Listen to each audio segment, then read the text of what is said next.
Hey guys, so this is yet another one of the stylized caricature portrait sculptures. This time it's Daryl Dixon from the Walking Dead series. If you have seen it, he's one of the most beloved characters of the series.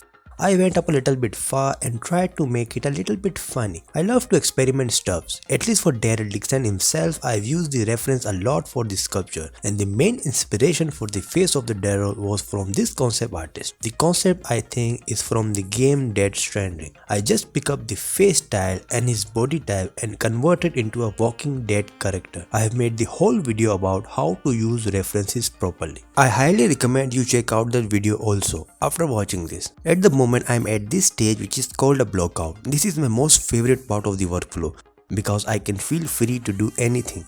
Experiment with any idea. It is like sketching in 2D where they scribble and make quick gesture sketches. My intention at the moment is to just add a feel of the character. I'm thinking about the forms and the silhouette. At this moment I have a reference of how the face would look like.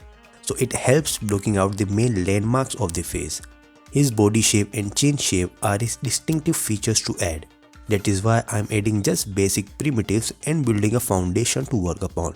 I am using only low poly spheres. You can get them from any online site, or you can use the Gizmo deformer section to convert the current subtool with the ones provided by the Gizmo. I get this common question a lot. Low poly spheres sketch too quickly, so do I zero mesh the mesh or add a new one? Well, the answer is I do both. Primitive, whenever I can see a change in the silhouette on a sketch, I add a new primitive. But if the silhouette is not changing and the mesh is stretched, then I avoid adding a new primitives. I zero mesh it instead. It is really a personal preference. I do like to have less primitives on an earlier blockout, but I recommend you experiment yourself and don't hesitate to add as much primitives you want. I always prefer to add polypaint and sculpting the head at its earliest.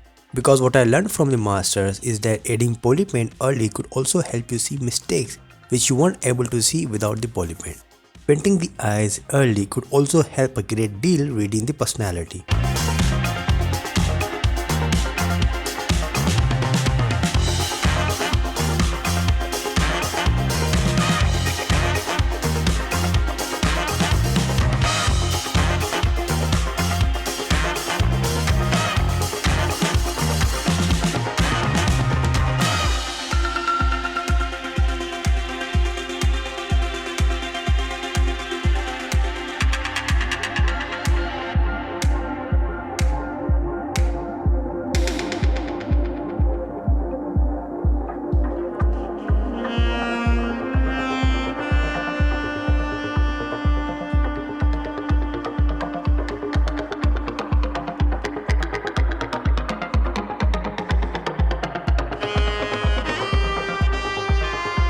Now I'm blocking out the dog. The process is usually the same, blocking out with basic spheres and adding the polypaint.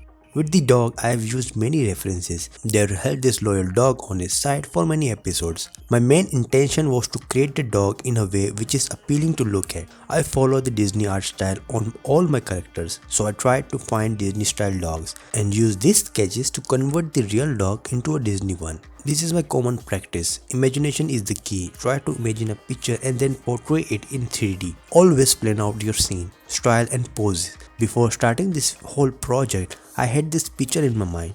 How Daryl will stand, what the dog would do, and how the zombie will look like. If you plan your scenes, it would be easier to finish it in time.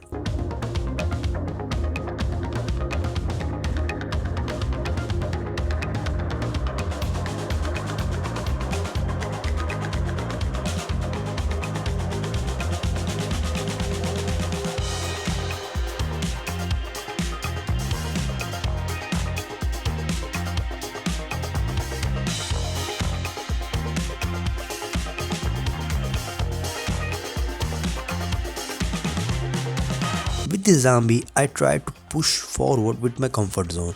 This time I started blocking out without the symmetry, just like how the traditional sculptors do. Of course, as always, references were my main sources of inspiration. But believe it or not, the gesture and pose for the zombie I imagined completely in my head. I tried to find the exact reference but couldn't, so I kinda rushed it. And by trial and error, I successfully block out the gesture and pose of the zombie by only thinking and imagining, which I preferred. I was pretty happy in the end how it turned out to be. Well, low poly geometry helps me a lot understanding the form, and with this zombie character I didn't use symmetry, as well as this was my best opportunity to use the model a very low poly so I can manipulate as long as I want. As usual, when I was satisfied with the design, I just dynamesh it and proceeded with the remaining sculpting. Adding the eyes and painting it is my favorite thing to do, and sculpting the adding those clay to fill the muscles and anatomy of the zombie. For the hands, I blocked out with the gesture first, then slowly added the spheres to block out the one finger, then copied the other four. This is how I like to think, taking slowly and gradually increasing with the intensity of the model. And when I'm satisfied with the overall primary forms, I proceed with sculpting the secondary and tertiary forms. As you can see, I am just sculpting the cheeks, painting the eyes with the different colors.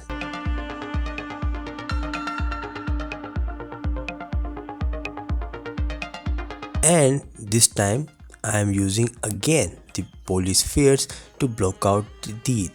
I am not blocking out all the teeth of the zombie because it's a stylized character, and for stylized I have to keep it stylized. With the zombie you can be more detailed, add many things, but I wanted to keep it within my art style boundaries. This is why I've kept it to minimal and made those teeth to a minimalistic shape.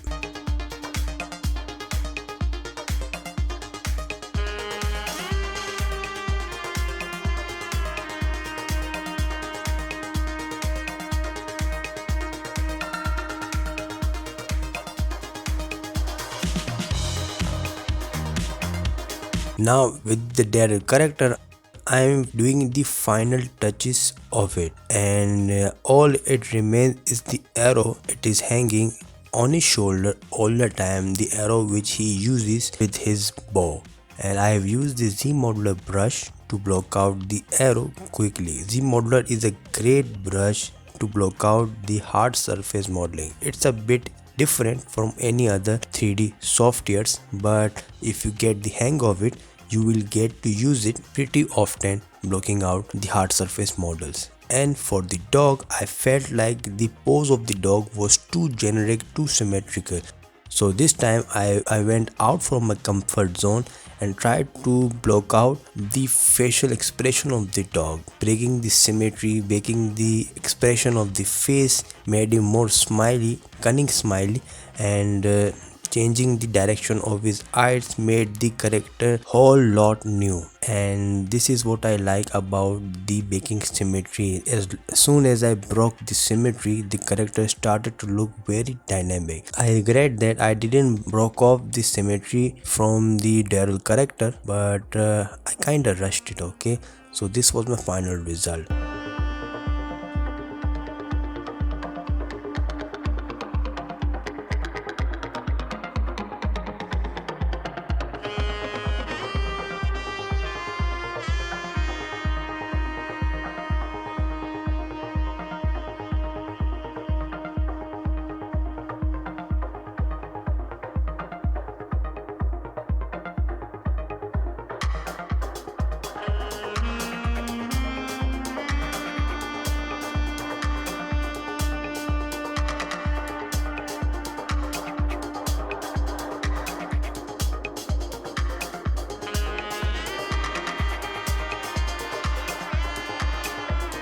For the substance painter, as you can see, I always block out the primary colors first, copying, giving one color to the character and copying the layers onto the other texture set list. And what I feel like after blocking out the colors, it is more easier for me to add secondary colors like the facial color, which you would see in a bit. And I followed the color palette from the reference as well, I'm not going far off from the references. Polypaint do help me understand the feel of the character. This is why I'm keeping the same polypaint and using it onto the substance painter. For the dog, as usual, I'm repeating the same processes again and again and just blocking out the primary colors and filling up with the secondary color after that. Filling the dark color first, then painting the bright is more preferable for me, and it is more easier for me to have some kind of control into art painting. I learned this technique from a Disney painter and animator,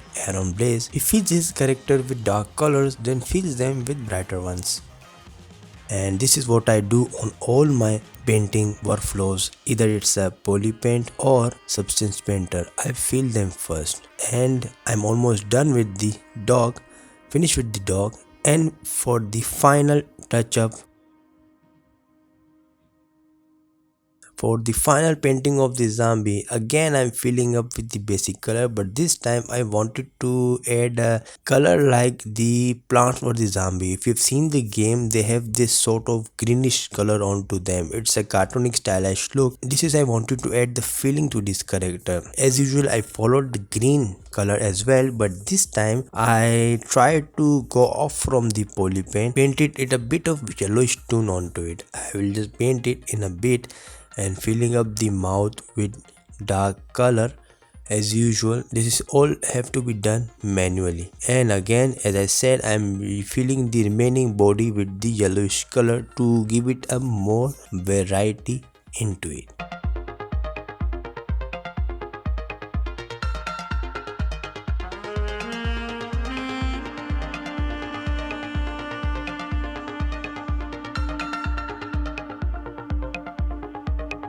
Now for the render, I always use Blender. Blender is my first go to render any character, either it's textured or poly painted. As usual, I've used the Node Wrangler tool to quickly add textures onto the character, and I've started with adding the area light. I'm using the Blender 4.0 new feature which is called light linking. I have made a separate tutorial about it. If you haven't seen it, I highly recommend you do so.